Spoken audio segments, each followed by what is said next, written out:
reikėtų Artūrui pastatyti paminklą. Kaip tai atrodytų? Kaip atrodytų?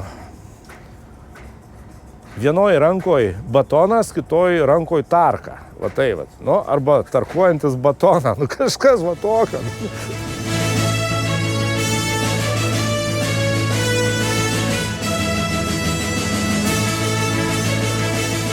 Pirmiausiai, miltai sijojami, supilami maišyklę, tešlai sumaišo, iš maišyklių tešla iškrenta, jinai yra išdalinama, atsistovi, tada... Daug džiūvėsių, daug. Virš 800 pagaminame per mėnesį tonų. Aš neįsivaizdavau, kad tokių kiekių reikia džiūvėsėlių, aplamai, kad juos kažkas naudoja tiek. Nu, skaitom save, kad mes tokie jau, paaugę. Mes įsivystėm iš duonos pramonės. Tai nebuvo duonos gaminiai, tai buvo tik tai rageliai vadinami. Čia iš Lenkų buvo tas imtas pavyzdys ir buvo tipo hot dogam vadinami. Tai pradžiai mes kokius 3 metus darėm tik tai juos.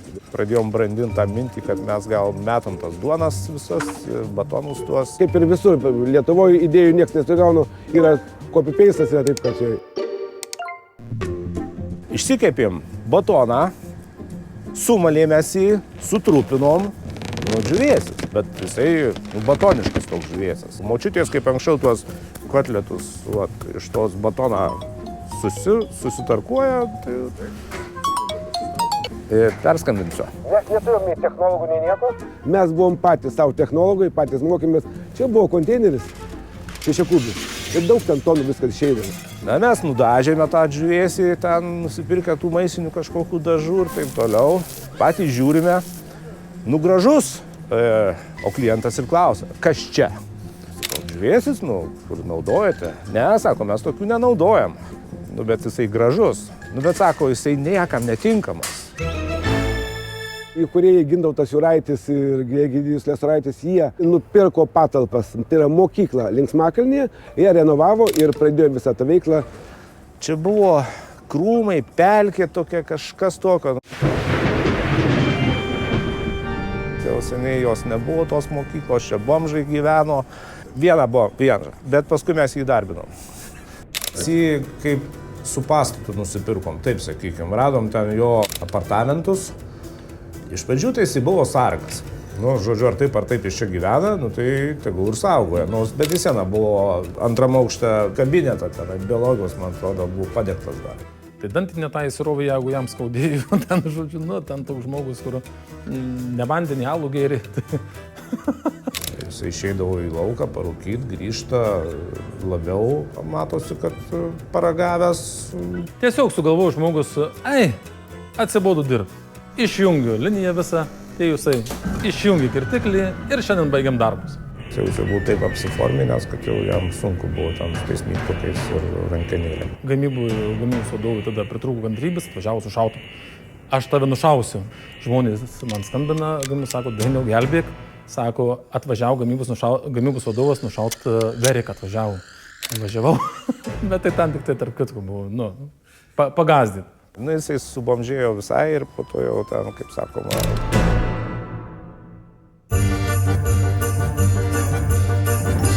Gamybos vadovas šito įmonėje 5 mėnesiai. Praeitų metų gruodžio mėnesį. 15. 15 metų. 18 su trupučiu. Kiek metų jūs jau čia? O, pakankamai. Su kuo? Su buhalterė ar šlaitvoje? Nes šeima tik tai šito įmonė. Už šitų ribų ne šeima. Tu čia dirbsi, rodė ir dingo 10 minučių, paliko vieną. Ką žinau, kur aš randuosi, ką čia turi veikti. Iš pradžių tai atėjau ir man buvo, švelniai tariant, kosmosas. Kiek reikės visko išmokti. Tai akis buvo didelės, turbūt už mane pačią dar labiau. Galvau savaitėj. Ką mokai? Nu, ką žinau, kada tą mokai, tą bandysiu padaryti. Duris įdėsi? Gerai, įdėsiu.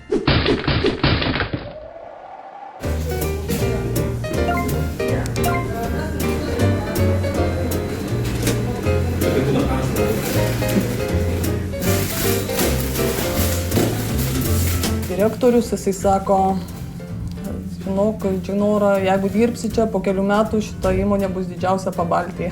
Na ir. Nu, jinai nebuvo. Mes nebuvom labai pelningi, mes kaip šašas buvom, va taip sakykim. Iš mūsų nelabai praturtėjo tie savininkai. Tik vat su Kauno Grūdais radom, kaip sakoma, šviesią ateitį.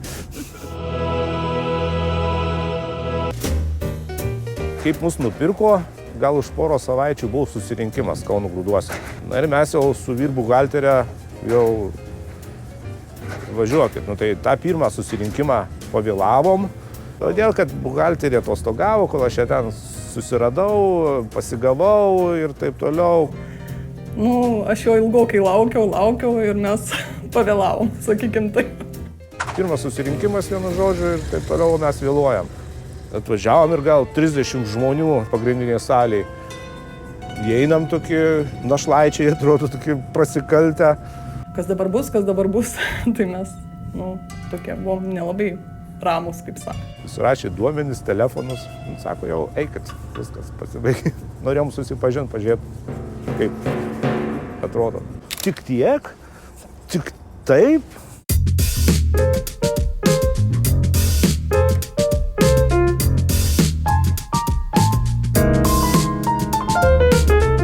Dabar va, ta pievutė pieva, kad nereikėtų žolės pjauti, tai šį ir avis turėjome.